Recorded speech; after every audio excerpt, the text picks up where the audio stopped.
Ya, pemirsa, Badan Pusat Statistik mencatat laju inflasi di bulan Februari 2026 melonjak signifikan dibandingkan dengan bulan sebelumnya. Inflasi Februari secara tahunan menyentuh 4,76% atau telah melampaui target inflasi pemerintah di kisaran 2,5% plus minus 1%. Februari 2026 terjadi inflasi secara year on year atau inflasi tahunan 4,76%. Atau terjadi kenaikan indeks harga konsumen dari 105,48 pada bulan Februari tahun 2025 menjadi 110,50 pada Februari tahun 2026. Demikian pernyataan Deputi Bidang Statistik Distribusi dan Jasa Badan Pusat Statistik Ateng Hartono terkait inflasi secara tahunan di bulan Februari 2026 yang menyentuh 4,76%. Angka inflasi tahunan tersebut melonjak signifikan dibandingkan bulan Januari 2026 yang tercatat 3,55%. Bahkan telah melampaui target pemerintah di kisaran 2,5% plus minus 1%. Sedangkan inflasi secara bulanan tercatat 0,68%, juga lebih tinggi dibandingkan Januari 2026 yang justru mengalami deflasi sebesar 0,15%. Sementara itu BPS menegaskan lonjakan inflasi di bulan Februari dipengaruhi oleh adanya low base effect, di mana pemerintah menerapkan kebijakan diskon tarif listrik pada bulan Januari-Februari tahun 2025 lalu. Berbagai sumber IDX Channel. Ya, pemirsa, untuk membahas tema kita kali ini, waspadai tren kenaikan inflasi di kuartal 1 tahun 2026, kita sudah tersambung melalui Zoom bersama dengan Bapak Jimmy Gani, Ketua Dewan Pengawas Asosiasi Pengusaha Retail Indonesia Prindo, kemudian juga sudah bergabung Pak David Sumual, Kepala Ekonom PT Bank Sentral Asia Tbk. Langsung saja kita sapa ini. Halo Pak Jimmy, apa kabar Pak? Halo Mas Pras, baik. Apa kabar Pak David? Apa kabar? Kabar baik juga, terima kasih atas waktu yang disempatkan. Halo Pak David, apa kabar Pak? Halo, apa kabar Mas Pras, Mas Jimmy? Baik, terima kasih juga atas waktu yang disempatkan. Ini menarik Pak David kalau kita cermati ya dengan informasi tadi yang sudah disampaikan di mana BPS mencatat pergerakan ataupun laju inflasi di bulan Februari ini ya naiknya cukup signifikan begitu. Menurut Anda ini apa yang bisa kita cermati sesuai dengan konsensus dari ekonom sendiri atau seperti apa? 4,76% secara tahunan Pak David. Ya betul, jadi memang relatif tinggi 4,76%, sedikit di atas ekspektasi banyak ekonom, tapi memang sudah dalam perkiraan kami range-nya agak lumayan. Kami memperkirakan tuh di sekitaran di atas 4,5-4,6% ya. Oke. Dan itu memang dipicu oleh beberapa hal, salah satunya adalah tahun lalu itu ada diskon tarif listrik PLN ya. Dan itu sudah berakhir ya, dan itu memicu faktor low base effect ya, karena tahun lalu kan ada diskon, tahun ini tidak ada lagi. Nah, selain itu juga kita melihat ada pergerakan dari harga bahan pangan ya. Jadi dan ini biasanya wajar setiap tahun terjadi lonjakan harga pangan di masa Ramadan, bahkan nanti sampai menjelang Lebaran itu biasanya masih akan relatif tinggi ya untuk harga bahan pangan ya. Selain itu juga kita perhatikan ada faktor yang dipicu juga oleh peningkatan harga emas ya. Oke. Kalau misalnya harga emas tidak dimasukkan, ini relatif lebih rendah, mungkin hanya sekitar 4,2-4,3. Dan kalau tanpa ada diskon listrik, faktor diskon listrik, itu mungkin inflasi memang lebih rendah lagi karena ada faktor low base tadi yang saya sebut. Jadi kalau tidak ada diskon listrik tuh inflasi itu akan berkisar sekitar 2,5-2,6%, Mas Pras. Oh, oke, itu dia menjadi salah satu faktor ya kenapa lonjakan inflasi cukup tinggi juga ya di bulan Februari. Nah, kalau dari sisi retail begitu, Pak Jimmy, Anda melihat bagaimana begitu? Tadi sudah sempat disampaikan, apakah memang ya ini menjadi suatu hal yang perlu kita cermati bersama 4,76%, ini batasannya 2,5% plus minus 1%. Pak Jimmy, dari sisi pelaku usaha retail sendiri melihatnya bagaimana? Apakah tercermin dengan kondisi real di lapangan atau bagaimana Pak? Ya tentu kami melihat angka inflasi ini Mas Pras Ya. cukup tinggi 4,75% secara tahunan. Jadi berada di atas rentang sasaran inflasi nasional yang ditetapkan pemerintah dan Bank Indonesia, Ya. yaitu 2,5% plus minus 1%.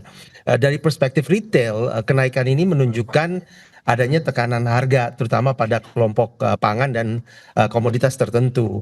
Namun seperti yang tadi juga disampaikan oleh Pak David, kami juga melihat bahwa sebagian tekanan bersifat musiman. Yang penting adalah memastikan inflasi bisa terkendali agar tetap tidak berdampak signifikan pada daya beli masyarakat, karena memang kita tahu daya beli masyarakat ini belum pulih sepenuhnya, dan konsumsi rumah tangga masih menjadi kontributor utama PDB nasional, yaitu di atas 50% berdasarkan data BPS. Ya, tapi kalau kita lihat dengan momentum Ramadan, kemudian apakah memang ada penyesuaian harga, kemudian juga karena dipicu oleh demand yang tinggi juga di lapangan nih Pak Jimmy, dari sisi mungkin produk-produk retail sendiri, baik dari sisi bahan pangan maupun produk retail lainnya? Memang Mas Pras, secara historis kuartal pertama ini kan identik dengan tekanan musiman ya, terutama Oke. menjelang Ramadan dan Idul Fitri, di mana permintaan bahan pangan ini meningkat. Selain itu tentu ada faktor penyesuaian harga dan normalisasi pasca periode diskon akhir tahun. Jadi biasanya setelah akhir tahun itu kan para peritel akan mereview harga-harga, dan juga bisa saja terjadi peningkatan daripada harga tersebut gitu. Kami menilai sebagian tekanan inflasi saat ini memang dipengaruhi faktor musiman. Oke. Namun tetap perlu diantisipasi agar tidak berlanjut menjadi tekanan struktural, khususnya pada komoditas pangan strategis dan juga energi. Oke, nah kalau dari si ekonom sendiri Pak David, Anda melihat ya nilai 4,76 ini cukup mengkhawatirkan atau masih dalam batas wajar saja begitu? Mengingat memang tadi ada faktor lain lobis efek yang terjadi di tahun lalu begitu Pak? Ya, sedikit mengkhawatirkan memang karena selain itu juga ke depan ini kita menghadapi kemungkinan tekanan inflasi di luar yang sifatnya musiman ya, karena kita tahu sekarang sedang bergejolak, ada faktor global di mana ada kondisi geopolitik ya, di mana kalau kita lihat harga minyak juga sudah naik sekitaran 8% Ya. di pasar global yang dipicu oleh perang ya. Ya. Dan ini lebih mungkin mengkhawatirkan dibandingkan tahun lalu karena Selat Hormuz yang merupakan lalu lintas sekitar 30% minyak dan gas global itu juga sekarang juga diblokade. Nah, ini berbeda dengan tahun lalu. Jadi kemungkinan kalau perangnya berlangsung lebih lama ini bisa mempengaruhi juga harga energi ya, yang ujung-ujungnya nanti akan mempengaruhi inflasi juga. Tapi sejauh ini mungkin pemerintah juga perlu melakukan operasi pasar terutama untuk komoditas-komoditas pokok ya, sehingga menjaga stabilitas harga. Ini biasanya dilakukan tiap tahun ya oleh pemerintah Ya. untuk beberapa produk pangan seperti minyak goreng, beras ya. Ini biasanya pemerintah ikut intervensi ya untuk menjaga pasokan di pasar. Baik, kalau memang kondisi global ini akankah lebih kuat atau tidak nanti tekanannya terhadap laju inflasi kita begitu? Mengingat tren ini sudah menyentuh hampir mencapai, ya kalau kita lihat dan mungkin kekhawatirannya bisa 5%, meskipun itu upaya terus dilakukan oleh pemerintah. Mudah-mudahan sih berikutnya tidak setinggi ini ya. Kita akan bahas lebih jauh nanti di segmen berikutnya Pak David, Pak Jimmy, kita akan jeda dulu sebentar ya. Dan pemirsa, kami akan segera kembali usai pariwara berikut ini. Ya, terima kasih Anda masih bergabung bersama kami, dan berikut ini kami akan sampaikan sejumlah data untuk Anda. Kita akan cermati bersama seperti apa saja, dan ini dia. Kita lihat bagaimana dengan tren inflasi secara bulanan ya, dari bulan Februari di tahun 2025 sampai dengan Februari tahun 2026. Tahun lalu seperti yang sudah disampaikan oleh BPS, ada low base effect di sana karena ada diskon tarif listrik sehingga terjadi deflasi justru 0,48%. Kemudian langsung melonjak di bulan berikutnya karena hanya berlaku di Januari Februari menjadi 1,65% inflasi bulanan pada bulan Maret 2025. Tapi kita lihat cenderung turun lagi, sempat deflasi terjadi di bulan Mei 2025, Agustus 2025, kemudian di Desember 2025 naik 0,64%, di Januari kita terjadi deflasi 0,15%, dan Februari kemarin meningkat lagi menjadi 0,68% untuk tren inflasi secara bulanan. Dan selanjutnya, bagaimana dengan laju inflasi secara tahunan? Ini data juga per Februari 2026. ya kita lihat trennya cenderung naik ya dari Februari tahun lalu deflasi 0,09%, kemudian terus beranjak naik sampai dengan Februari 2026 di 4,76% inflasi kita secara tahunan. Dan berikutnya kita akan cermati selanjutnya bagaimana dengan komoditas penyumbang utama andil terjadinya inflasi di bulan Februari. Ada emas perhiasan, kemudian daging ayam ras, ikan segar, cabai merah, dan cabai rawit. Itu dia beberapa data yang sudah kita sampaikan dan kita akan lanjutkan kembali perbincangan bersama dengan Bapak David Sumual dan juga Bapak Jimmy Gani. Ya Pak David, dengan beberapa informasi tadi yang sudah disampaikan tren dalam beberapa bulan terakhir, kalau bisa dikatakan 1 tahun lah, secara tahunan ini memang trennya naik terus. Kemudian Anda tadi mengkhawatirkan potensi inflasi tekanan dari global. Nah, lantas sejauh mana perang di kawasan Timur Tengah ini juga belum lama dimulai. Kemudian kita tidak tahu lagi kapan akan berakhir. Sejauh mana ini akan memberi tekanan terhadap inflasi, terutama dari sektor energi yang tadi dikhawatirkan akan menaikkan potensinya kah terjadi harga BBM misalnya begitu, Pak David? Ya, ini tergantung seberapa lama ya Mas Pras ya. Kalau Amerika kan mengatakan dalam waktu 5 minggu bisa selesai. Tapi yang saya khawatirkan bisa berlarut-larut seperti yang terjadi juga antara Rusia dengan Ukraina, di mana perangnya berlarut-larut dan sudah 5 tahun sekarang. Oke.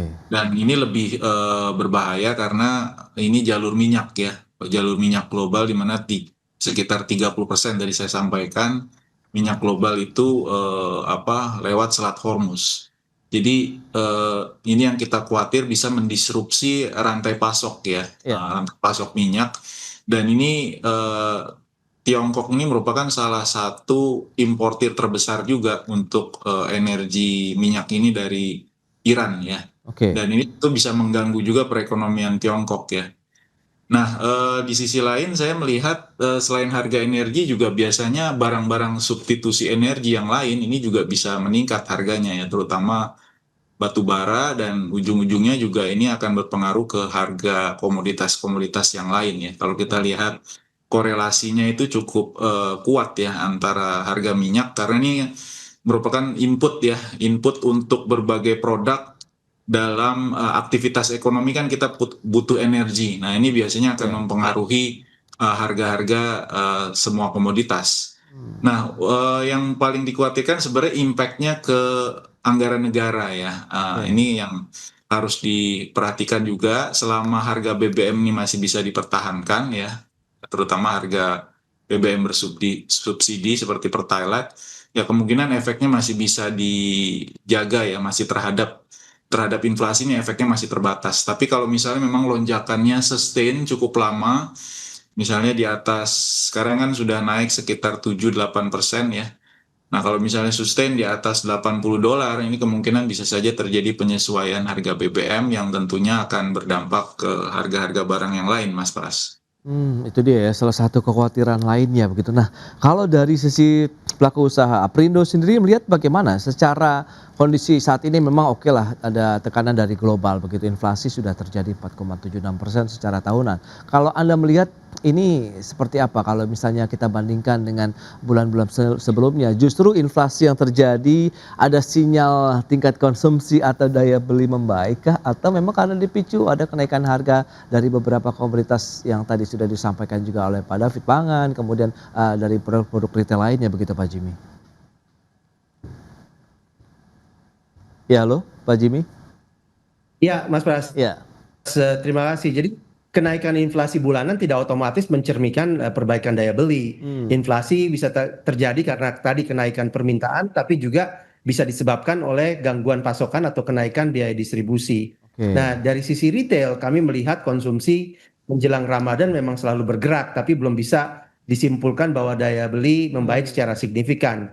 Konsumen masih cenderung selektif dan sensitif terhadap harga. Apalagi tadi kata Pak David kan, ada penyesuaian harga energi yang sekarang sudah mulai terasa. Kalau kita sekarang ke SPBU itu kan udah kelihatan ya kenaikan daripada harga-harga bahan bakar. Nah, ini tentu nanti akan memberatkan untuk konsumen juga, sehingga mereka akan menyesuaikan juga pembelian gitu ya untuk bahan-bahan. Oke. Ya, baik Pak Jimmy, tapi kalau dari sisi Anda melihat seperti apa sih kenaikan harga produk retail di sepanjang bulan Februari? Apakah memang benar-benar ada kenaikan kah atau seperti apa? Karena memang momentum Ramadan juga setengah berlangsung saat ini nih Pak Jimmy.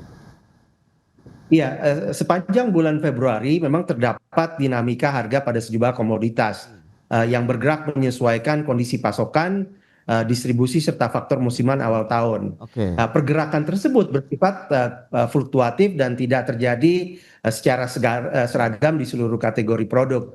Jadi secara umum harga bahan pangan pokok, komoditas hortikultura serta produk protein hewani mengalami penyesuaian yang masih dalam rentang wajar sesuai mekanisme pasar dan kondisi pasokan di masing-masing daerah. Nah, pada 22 Januari 2026, Aprindo juga turut menghadiri rapat koordinasi nasional bersama Badan Pangan Nasional dipimpin langsung oleh Bapak Andi Amran yang juga menjabat sebagai Menteri Pertanian. Nah, forum tersebut bertujuan memastikan kestabilan harga dan kesetiaan dari bahan pokok. Nah, ini tentu menjadi satu Iya. Baik. catatan di mana Aprindo mendukung penuh penguatan stabilitas harga, koordinasi yang baik antara pemerintah pusat dalam menjaga stabilitas. Baik, Pak Jimmy, itu dia beberapa poin yang bisa kita highlight begitu ya untuk bisa menjaga harga pangan tetap stabil di masyarakat. Kita akan jeda kembali sebentar, Pak David, Pak Jimmy, dan pemirsa tetaplah bersama kami. Ya, terima kasih Anda masih bergabung bersama kami dalam Market Review dan kita lanjutkan kembali perbincangan bersama dengan Bapak David Sumual, Kepala Ekonom PT Bank Sentral Asia Tbk, kemudian juga ada Bapak Jimmy Gani, beliau adalah Ketua Dewan Pengawas Aprindo. Nah, dengan beberapa informasi tadi yang sudah disampaikan, kondisi domestik, kondisi global, lantas bagaimana proyeksi Anda ini Pak David terkait dengan laju inflasi? Apakah di kuartal 1 trennya masih akan tetap tinggi kah atau nanti justru di bulan berikutnya sudah mulai mereda nih? Karena low base efeknya kan sudah berakhir juga. Saya pikir ini mungkin di kuartal 1 masih akan relatif tinggi ya. Jadi mungkin baru di April, jadi bulan April memasuki kuartal kedua ini mulai mereda.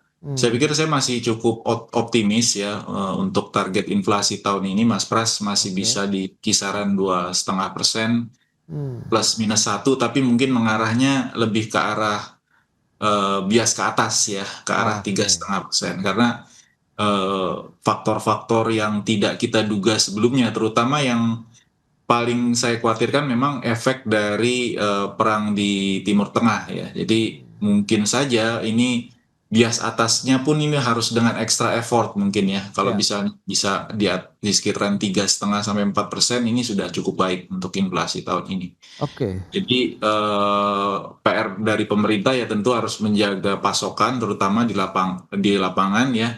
Yang kedua juga harus menjaga stabilitas moneter juga ya untuk memastikan kestabilan ekonomi bukan hanya di pasar keuangan tapi juga di sektor real, Mas Pras. Baik, nah Pak David, lantas bagaimana? Tadi sempat kita sedikit singgung ya, emas perhiasan ini yang naik secara berturut-turut menjadi kontributor inflasi ini berbulan-bulan begitu. Anda melihat sebenarnya apa sih yang tengah terjadi? Apakah saat ini masyarakat sudah mulai melek investasi, emas menjadi safe haven atau Anda melihat ada faktor lain begitu Pak David? Ya, emas ini memang kan salah satu instrumen investasi ya pilihan masyarakat selain juga sekuritas seperti obligasi negara maupun saham maupun juga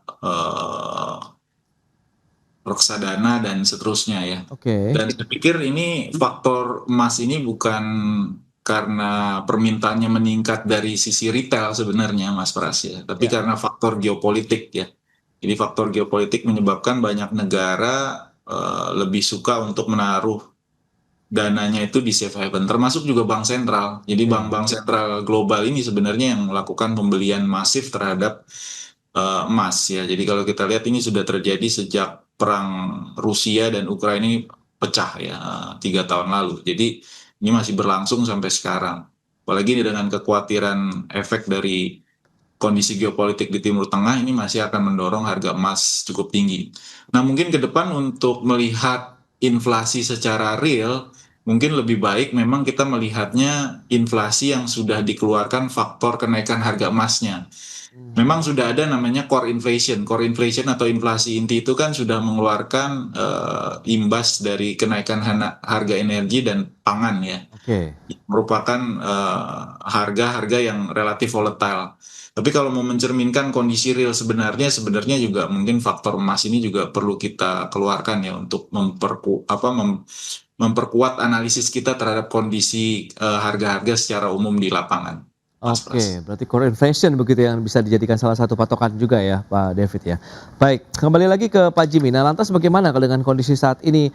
Apakah juga ada kenaikan tadi harga misalnya begitu tengah terjadi dan dari pemasok sudah mulai diteruskan kepada konsumen, atau sebenarnya Anda melihat harganya juga masih ditahan dari sisi produsen ataupun dari sisi pelaku usaha retail sendiri sehingga tidak memberikan gejolak yang signifikan sebenarnya Pak Jimmy? Iya, memang sebagian kenaikan biaya dari pemasok terjadi terutama untuk komoditas yang sangat dipengaruhi oleh harga global. Oke. Namun pelaku retail pada umumnya berupaya menahan kenaikan harga sejauh mungkin melalui negosiasi ulang, efisiensi operasional, dan program promosi. Jadi Ya. menjaga daya beli konsumen menjadi prioritas kita karena keberlanjutan bisnis retail sangat tergantung pada volume transaksi dan juga loyalitas pelanggan, Mas Pras. Ada korelasi tidak sih dengan tadi emas yang memang masih sempat kita tahu kemarin hunting emas ya luar biasa sekali begitu. Ini ada pergeseran dari sisi konsumsi masyarakat dari kacamata Pak Jimmy. Iya Mas Pras, memang emas ini kan seringkali menjadi instrumen lindung nilai ketika terjadi ketidakpastian Iya. ekonomi global ya. Kenaikan harga emas dunia dalam beberapa tahun terakhir tentu turut mempengaruhi harga domestik. Kami melihat ada kecenderungan sebagian masyarakat mengalokasikan dana ke instrumen yang dianggap aman.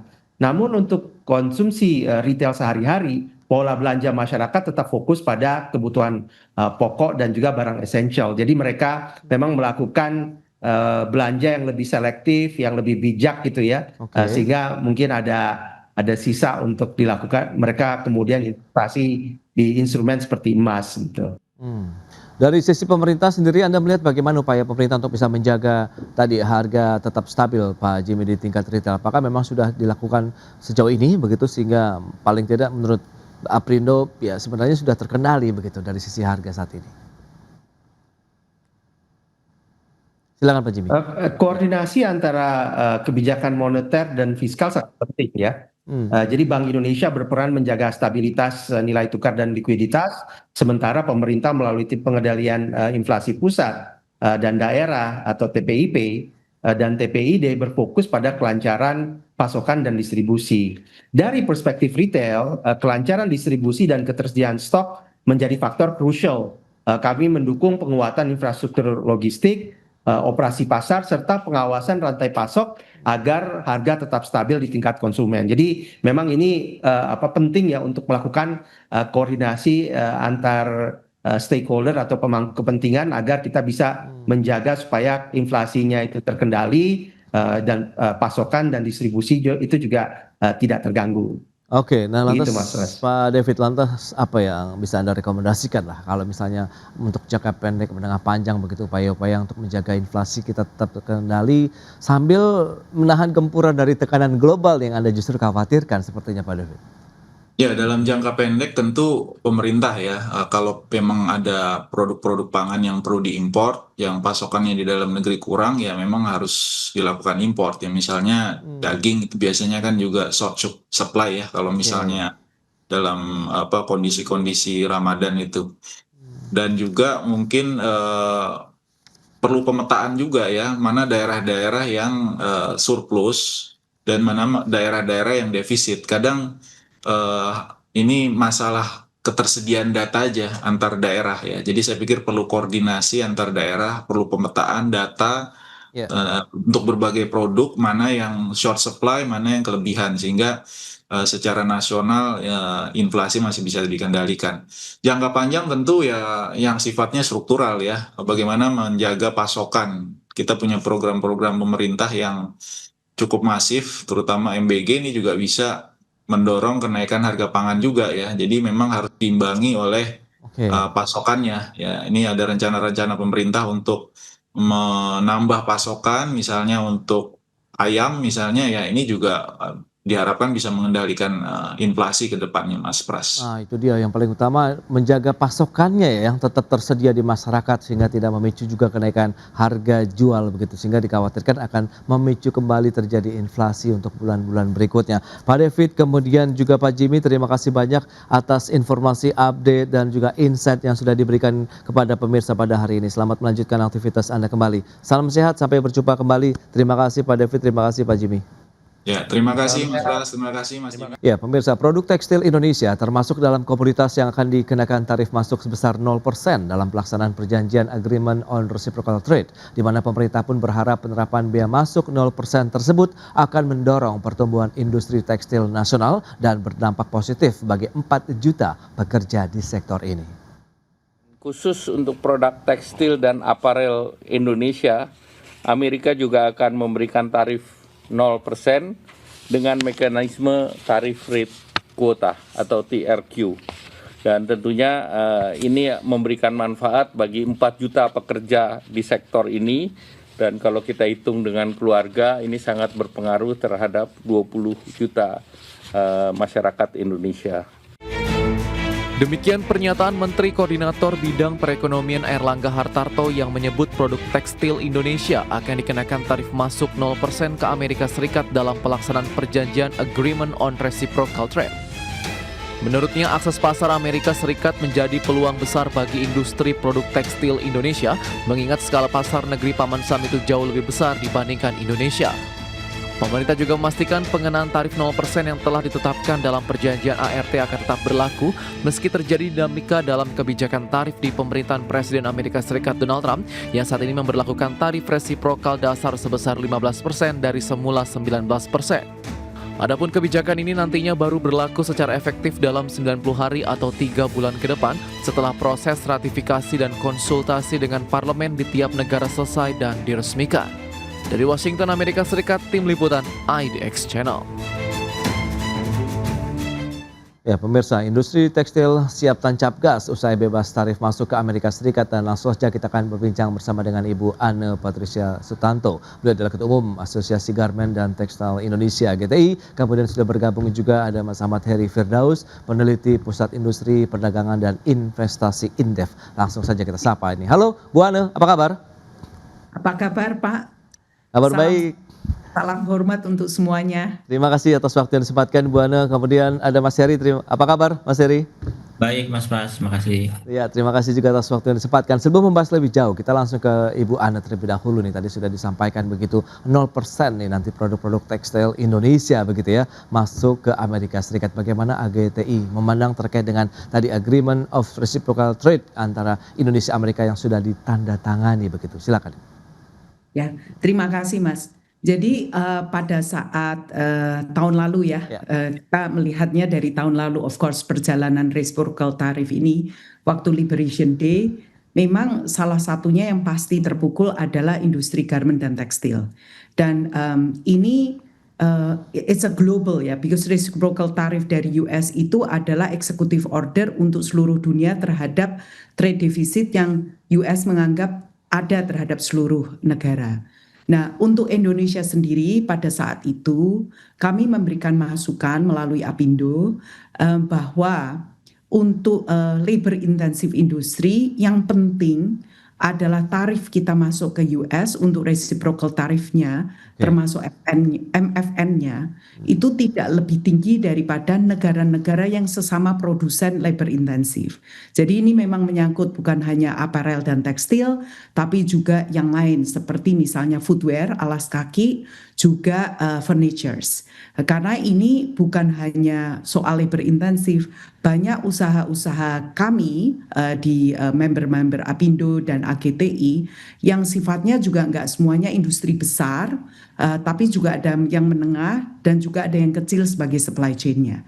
So ini yang kita beri masukan ke pemerintah. Yang penting adalah parameter kita bukan mendapatkan apa, tapi kita perlu upaya untuk mendapatkan less than negara-negara produsen yang notabene merupakan market share mereka Oke. adalah juga seperti Indonesia.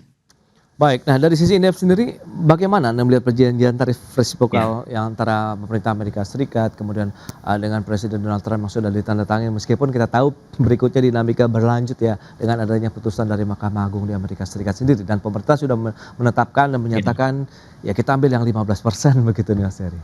Iya, jadi pertama begini, Amerika Serikat itu kan punya fokus untuk mengurangi defisit neraca perdagangannya, Oke. gitu ya. Nah, salah satu instrumen yang digunakan itu adalah tarif ya, yang kebetulan kalau mereka menggunakan instrumen tarif itu bisa meningkatkan penerimaan, di mana kita tahu belanja negara Amerika Serikat itu belanja pemerintah itu kan sangat besar gitu ya.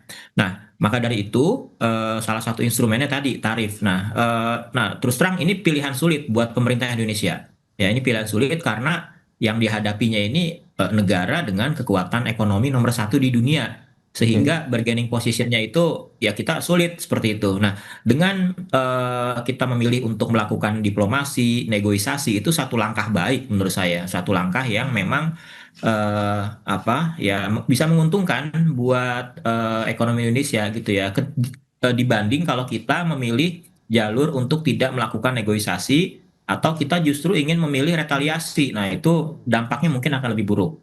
Nah, jadi memang eh, dengan apa namanya dengan negosiasi pemerintah dengan diplomasi pemerintah yang baru-baru saja dilakukan, ya ini merupakan pilihan apa ini jalan terbaik di antara pilihan-pilihan yang sulit seperti itu ya daripada kita nggak ngapa-ngapain atau retaliasi. Nah, karena kita menghadapi negara dengan kekuatan ekonomi nomor satu di dunia, di mana mereka juga punya pasar yang sangat besar, apalagi kita juga cukup bergantung pada beberapa produk ekspor kita ke Amerika Serikat. Nah, makanya sebenarnya kalau kita lihat, kita perhatikan lagi mana-mana produk yang kena tarif dan yang 0%. Itu sebenarnya produk yang memiliki apa namanya keunggulan komparatif gitu. Jadi yang Amerika Serikat tidak bisa produksi, pasti mereka memberikan tarif 0% ya, seperti sawit, nah, tekstil juga, alas kaki segala macam kan pabriknya itu ya banyak di negara berkembang. Nah, jadi saya rasa comparative advantage di sini yang ditonjolkan seperti itu. Oke, dan posisinya seperti apa? Apakah win-win solution atau bagaimana menurut Anda? Nah, kalau dibilang win-win solution jelas sepertinya ini berat sebelah gitu ya.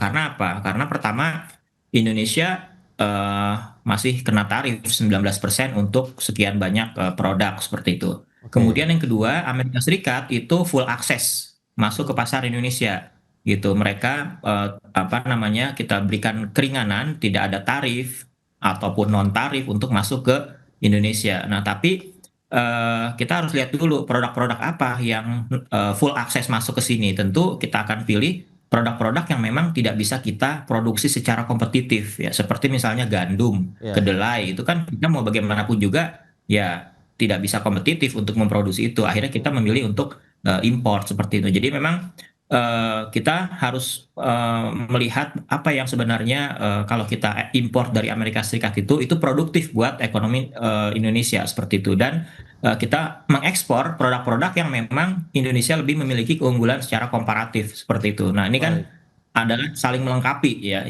jadinya apa akhirnya gitu. Oke, baik, ini menarik. Nah, lantas dari si pelaku usaha khususnya tekstil sendiri, bagaimana GTI melihat begitu dengan kondisi seperti saat ini, persiapan dari pelaku industri tekstil terhadap pelaksanaan perjanjian, kemudian apakah akan berdampak juga nantinya terkait dengan daya saing nih produk-produk kita juga nih, Bu Ana?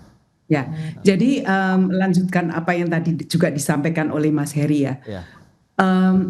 Pada saat ART ditandatangan,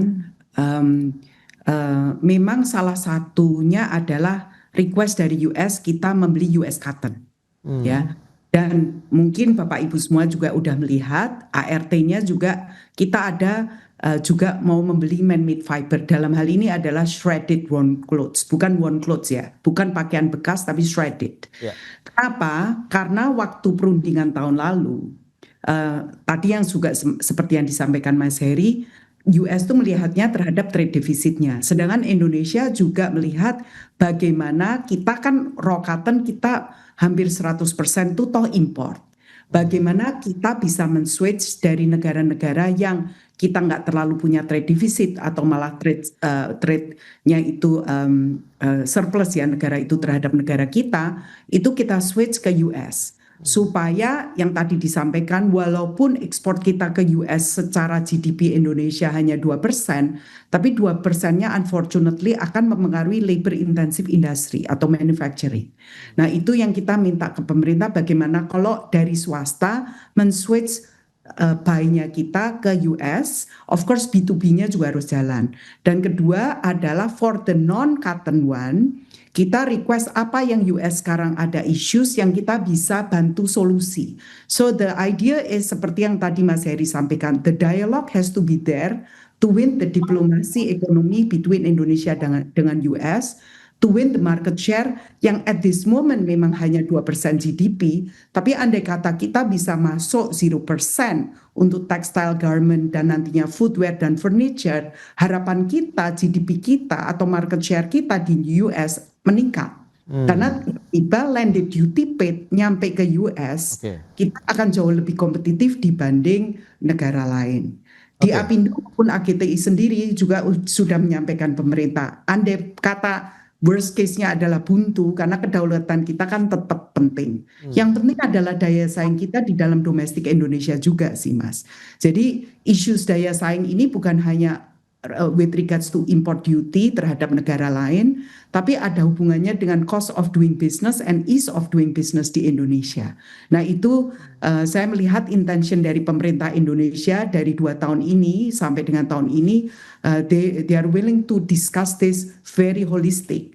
Dan harapan kita adalah kebijakan-kebijakan pemerintah domestik maupun internasional diplomasi seperti ini terus-menerus dilihat oleh publik secara holistik juga ya.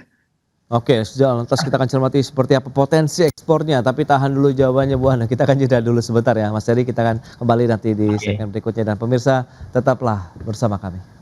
Ya, Anda masih menyaksikan Market Review pemirsa. Dan berikut ini kembali kami sampaikan data. Kita akan cermati bersama seperti apa sih komoditas ekspor terbesar Indonesia. Ini dia ke Amerika Serikat. Ada beberapa industri yang masuk ke sana ataupun produk-produknya, ada mesin dan perlengkapan elektrik ini mencapai sekitar 6,03 miliar dolar Amerika Serikat. Pakaian dan aksesorisnya atau rajutan ini 2,81 miliar dolar, alas kaki 2,8 miliar, kemudian ada juga yang non rajutan, pakaian dan aksesoris non rajutan 2,1 miliar dolar Amerika Serikat. Kemudian ada lemak dan minyak hewan nabati 2,06 miliar dolar Amerika Serikat. Itu dia. Selanjutnya kita akan lihat dari sisi pertumbuhan PDB industri tekstil dan pakaian jadi. Ini dia persentasenya secara tahunan di kuartal 1 2024 kita sandingkan sampai dengan kuartal 4 di tahun 2025. Memang sempat mengalami lonjakan sampai dengan 7,43% secara tahunan pada kuartal ketiga di tahun 2024. Tapi kecenderungannya turun begitu ya sampai dengan kuartal 3 2025 0,93%. Namun di kuartal keempat melonjak kembali menjadi 4,37% secara tahunan. Itu dia beberapa data yang kita akan lanjutkan kembali perbincangan ini bersama dengan narasumber kita, dengan Bu Ana dan juga Mas Heri. Ya, dengan informasi dan data tadi yang sudah disampaikan Bu Ana, lantas seberapa besar sih akhirnya nanti potensi ekspor produk-produk tekstil Indonesia begitu di Amerika Serikat? Mengingat tadi data juga sudah disampaikan, nampaknya pangsa pasarnya cukup menjanjikan ini Bu Ana. Ya, saya kasih gambaran sedikit ya. Jadi pasar tekstil dan garment kita di US itu kurang lebih dari market share US sendiri ya, pada saat impor dari seluruh negara itu kurang lebih sekitar 5,8%. Ya. Sedangkan tetangga kita sesama ASEAN countries, let's say kita ngomong Vietnam, itu about if I'm not mistaken 22-23%. Ya. Di mana ekspor Indonesia garment worldwide itu kurang lebih tahun lalu sekitar 11 sampai 12 miliar US dollar. Vietnam itu kurang lebih 41-42 miliar US dollar. So tahun lalu terhadap US alone, for the first time, Vietnam itu lebih unggul dibanding market share-nya dibanding China. So biasanya dari tahun ke tahun China itu nomor 1 market share-nya ke US. Tapi tahun lalu for the first time Vietnam itu more than China. Nah harapan kita tentunya Kita sama-sama tahu geopolitics menentukan. Tadi saya juga sepakat dengan Mas Heri bahwa this is a asymmetric deal, tapi we need to actually also understand dengan kebijakan politik kita atau ekonomi kita bahwa kita bebas aktif, we have to manage our diplomasi kepada semua negara ya. Oke. Dan dalam hal ini harapan kita bukan menggerus in a way negara ASEAN atau yang lain, tapi kita berharap bahwa dengan adanya more reciprocal antara kita dengan US, dengan kita juga switching import dari negara lain ke US, harapan kita dari 5,8 itu in the next 5 years kita bisa menuju 10-12% market share ke US alone. Dan Bapak Ibu semua juga tahu, pemirsa juga tahu bahwa pemerintah Indonesia tahun lalu juga udah closing agreement dengan EU, juga dengan Kanada. Nah, harapan kita ratifikasi bisa terjadi di tahun ini, sehingga manfaatnya bisa menjadi benefit juga untuk sektor labor intensif, khususnya dalam hal ini di AGTI adalah garment dan tekstil. Oke, itu dia. Tuh, potensinya masih cukup besar yang masih bisa digali lebih jauh lagi begitu ya Bu Ana. Nah, Mas Heri melihat sendiri bagaimana dengan tadi ada beberapa item dari bahan baku tekstil kita yang bebas masuk ke Indonesia. Apakah sebenarnya ini justru akan menguntungkan? Berarti kan biayanya bisa lebih murah, kemudian nanti akan meningkatkan produktivitas di dalam negeri atau seperti apa dari kacamata Anda?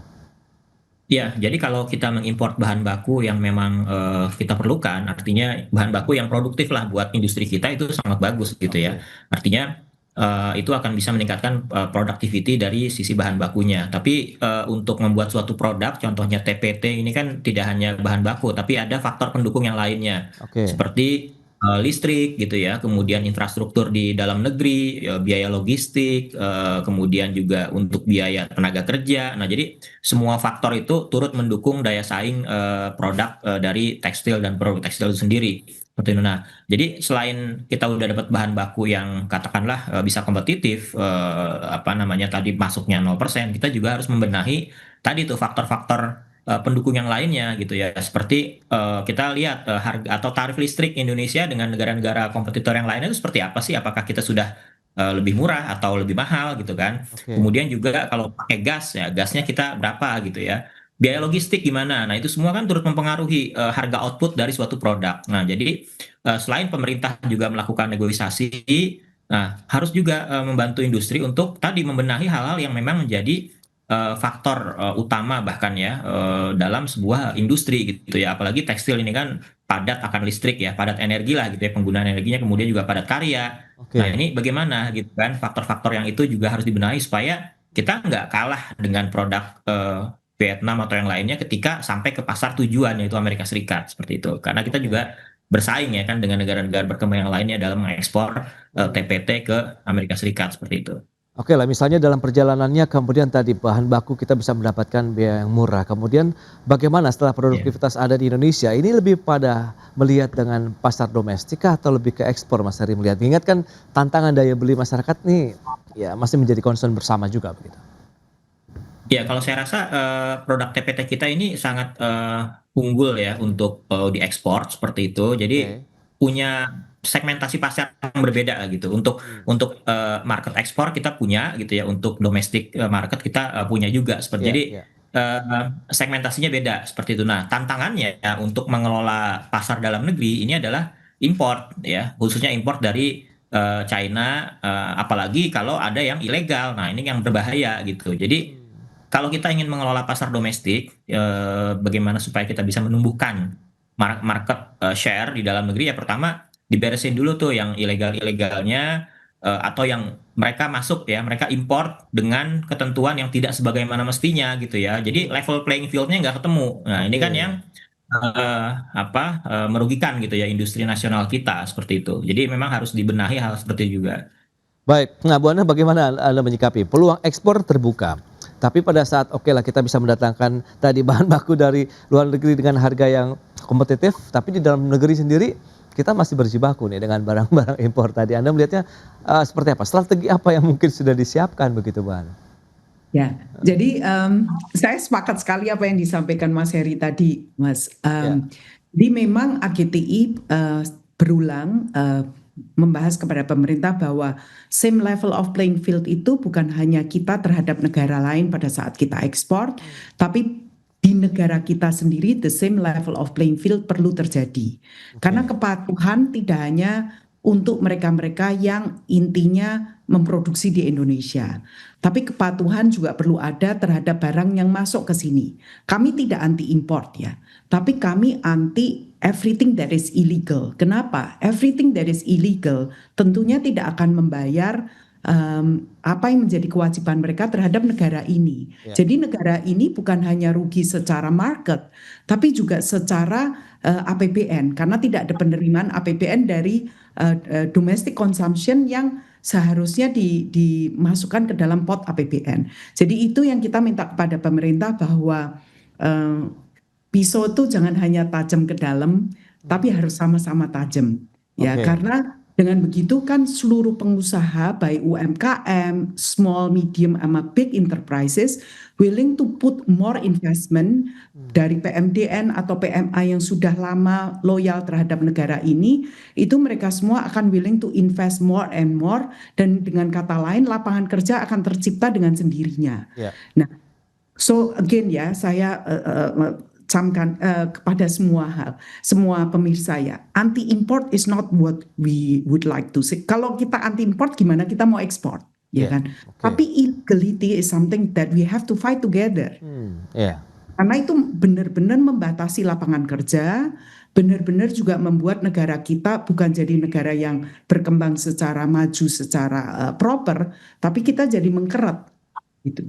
Oke. Nah, Mas Heri, lantas bagaimana potensi dari sisi penerimaan negara lah? Kalau memang tadi pasar Amerika Serikat sudah dibuka 0%, kemudian kita bisa mendapatkan bahan bakunya dari Amerika Serikat, kemudian diolah lagi di Indonesia, ada nilai tambah di sini, kemudian diekspor lagi. Anda melihat bagaimana? Meskipun kita tahu biaya mereka masuk ini 0%, tapi apakah nanti akan terkompensasi dengan pendapatan negara kita juga? Iya, kalau kita membeli produk bahan baku, kemudian ada nilai tambah di sini, ada processing ya, ada processing, ada nilai tambah, kemudian diekspor kan harganya sudah jauh lebih tinggi. Apalagi yang diperoleh itu tenaga kerja kita banyak terserap, banyak tenaga kerja, mereka punya pendapatan. Nah, dari pendapatan juga mereka bayar pajak, tenaga kerjanya ini kan jadi salah satu pundi-pundi penerimaan buat pemerintah seperti itu. Nah, iklim inilah yang harus dijaga ya oleh pemerintah. Jadi bagaimana caranya supaya kita bisa setidaknya tadi yang padat karya ini ya harus diberikan ya bukan perlakuan spesial, tapi harus dilindungi lah setidaknya seperti itu. Contohnya tadi yang saya sebutkan, bagaimana supaya produk-produk import ini mereka boleh masuk, tetapi harus sesuai prosedur dong. Karena industri domestik kita juga menjalankan usahanya sesuai prosedur gitu. Jadi supaya level playing field-nya ketemu. Nah, selama ini kan kita tahu ya ada produk-produk yang mereka yang legal katakanlah, tapi masuknya nggak sesuai prosedur gitu, atau apalagi yang ilegal. Nah, ini kan artinya dalam tanda kutip ya kita nggak level playing field lah gitu ya. Nah, ini yang bisa menggerus pasar di domestik kita seperti itu. Nah, tadi keluar ya sudah benar, kita bagaimana mendatangkan import bahan baku yang kompetitif buat industri domestik kita, dan juga nanti kita bisa melakukan ekspor produk-produk yang bernilai tambah. Apalagi kalau misalnya terbukti ya cost of production di Indonesia itu kompetitif juga gitu ya, harga-harga katakanlah biaya listrik, kemudian biaya logistik itu bisa ditekan. Nah, ini kan menjadi daya tarik buat investor. Nanti akan datang tuh merek-merek lain datang ke Indonesia, mereka buka pabrik di sini, serap tenaga kerja di sini, kemudian produknya diekspor lagi. Nah, jadi kita harus menunjukkan kepada investor bahwa Indonesia ini negara yang ramah dan kompetitif dalam melakukan produksi suatu produk, contohnya garment gitu ya. Berarti memang perlu ada dukungan juga ya dari sisi kebijakan juga yang berkelanjutan begitu ya, tidak ada perubahan juga di tengah jalan, kemudian bagaimana menjaga market di dalam negeri juga tetap kondusif begitu ya, meskipun kita tahu ada perjanjian perdagangan juga Indonesia dengan negara-negara lain termasuk Amerika Serikat. Bu Ane, kemudian Mas Heri, terima kasih banyak atas informasi update dan juga insight yang sudah diberikan. Selamat melanjutkan aktivitas Anda kembali. Salam sehat, sampai berjumpa kembali Bu Ane, Mas Heri, terima kasih. Terima kasih. Terima kasih. Terima kasih Bu Ana. Baik pemirsa, 1 jam sudah saya menemani Anda dalam Market Review dan perbaharui terus informasi Anda hanya di IDX Channel, your trustworthy and comprehensive investment reference. Karena urusan masa depan harus ke depan, aku investor saham. Saya Prasetyo Wibowo beserta seluruh kerabat kerja yang bertugas pamit undur diri. Terima kasih dan sampai jumpa.